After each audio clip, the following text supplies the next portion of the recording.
अब तक का सबसे बड़ा और घातक झटका लगा। राघव चड्ढा समेत 7 आम आदमी पार्टी सांसद बीजेपी में शामिल होते हैं। राज्यसभा सभापति ने अपनी आधिकारिक मुहर भी इस पर लगा दी है और केजरीवाल का साथ छोड़ अब राघव की टोली केसरिया रंग में रंग चुकी है। गेम पूरी तरह पलट चुका है, यानी दिल्ली से पंजाब तक झाड़ू बिखर गई है और कमल खिल उठा है। जो कभी अरविंद केजरीवाल के खासम खास रहे और जो केजरीवाल के हनुमान कहे जाते थे, आज उन्होंने ही बीजेपी का दामन थाम लिया है। राज्यसभा के सभापति सीपी राधाकृष्णन ने राघव चड्ढा, संदीप पाठक, स्वाति मालीवाल, हरभजन सिंह समेत 7 सांसदों के बीजेपी में विलय को मंजूरी दे दी। इस संबंध में राज्यसभा सचिवालय ने अधिसूचना जारी की। यह आम आदमी पार्टी के लिए बड़ा झटका माना जा रहा है। शुक्रवार को राघव चड्ढा, अशोक मित्तल और संदीप पाठक ने प्रेस कॉन्फ्रेंस कर राज्यसभा में आम आदमी पार्टी के 7 राज्यसभा सांसदों का बीजेपी में विलय करने का ऐलान किया था। राघव चड्ढा ने इसे आम आदमी पार्टी के 2/3 से ज्यादा सांसदों का बीजेपी में विलय बताया।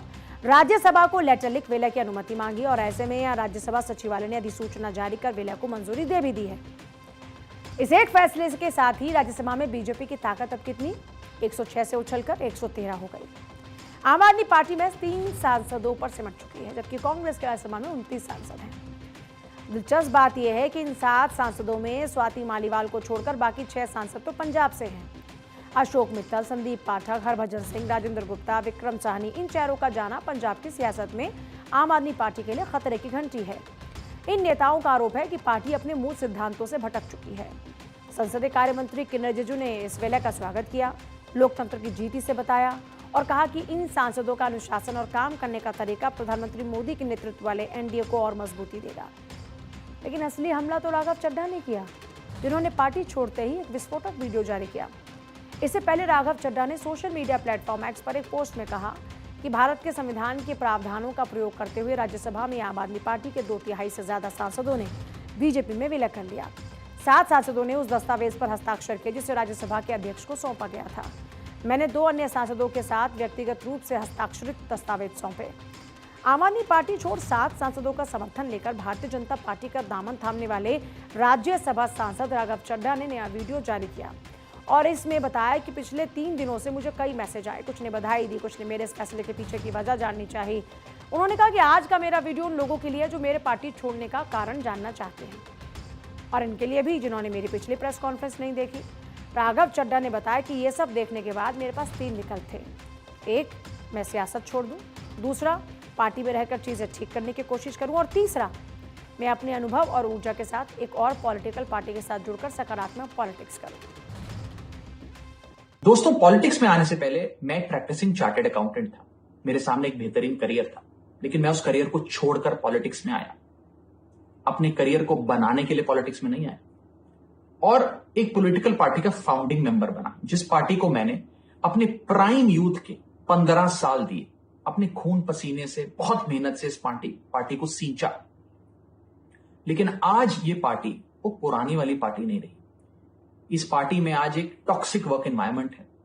आपको काम करने से रोका जाता है, पार्लियामेंट में बोलने से रोका जाता है और ये पॉलिटिकल पार्टी आज चंद करप्ट और कॉम्प्रोमाइज लोगों के हाथ में फंसकर रह गई है, जो अब देश के लिए नहीं, अपने निजी पर्सनल फायदे के लिए काम करते हैं।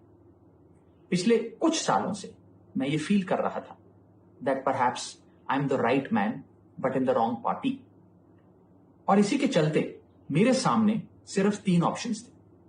पहला ऑप्शन कि मैं पॉलिटिक्स ही छोड़ दूं, दूसरा ऑप्शन कि मैं इसी पार्टी में रहूं और चीजें ठीक करने की कोशिश करूं, जो कि हुआ नहीं, और तीसरा ऑप्शन कि मैं अपनी एनर्जी और एक्सपीरियंस लेकर पॉजिटिव पॉलिटिक्स करूं, एक और प्लेटफॉर्म के साथ, एक और पॉलिटिकल पार्टी के साथ जुड़कर सकारात्मक राजनीति करूं। तो ऐसे में 2027 विधानसभा चुनाव में आम आदमी पार्टी की मुश्किलें बढ़ सकती हैं। आम आदमी पार्टी के लिए अस्तित्व का संकट खड़ा हो चुका है, क्योंकि आम आदमी पार्टी के लिए महज चुनावी हार नहीं बल्कि नैतिक और संगठनात्मक हार है। राघव चड्ढा पार्टी का पढ़ा लिखा युवा और पोस्टर बॉय चेहरा, उनके जाने से पार्टी ने अपना सबसे प्रभावशाली राष्ट्रीय प्रवक्ता, रणनीतिकार खो दिया। पंजाब में अस्थिरता की बात करें तो 7 में से 6 सांसद पंजाब से हैं। मुख्यमंत्री भगवंत मान की सरकार के लिए खतरे की घंटी, क्योंकि यह संकेत देता है कि पंजाब इकाई के भीतर सब कुछ ठीक नहीं। राघव चड्ढा ने बहुत ही चतुराई से कानूनी दांव खेला। दल बदल कानून से बचाव, जिसमें 2/3 का फॉर्मूला होता है। संविधान की 10वीं अनुसूची के मुताबिक यदि किसी पार्टी के 2/3 सांसद एक साथ दूसरी पार्टी में मिलते हैं तो उनकी सदस्यता रद्द नहीं होती।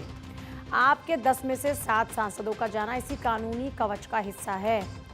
बगावत के पीछे के संभावित कारण आंतरिक कलह। राघव चड्ढा को पिछले दिनों राज्यसभा के डिप्टी लीडर पद से हटाया गया था। कयास थे कि पार्टी के भीतर कुछ नए पावर सेंटर्स के उभरने से पुराने नेता उपेक्षित महसूस कर रहे थे। करप्शन के आरोप, सांसदों ने टॉक्सिक वर्क कल्चर का आरोप लगाया है और ये घटनाक्रम बताता है कि आगामी चुनाव से पहले बीजेपी कांग्रेस मुक्त भारत के साथ साथ अब क्षेत्रीय दल मुक्त विपक्ष की दिशा में बढ़ रही है। आपके लिए सबसे बड़ी चुनौती अपनी पंजाब इकाई को बचाए रखने और दिल्ली नगर निगम और आगामी विधानसभा चुनाव में अपने कार्यकर्ताओं का मनोबल बनाए रखने की होगी। ऐसे में सवाल ये कि क्या आप इस झटके से उभर पाएगी? काफी हद तक अरविंद केजरीवाल की अगली स्ट्रैटेजी और पंजाब में भगवंत मान की पकड़ पर यह डिपेंड करेगा।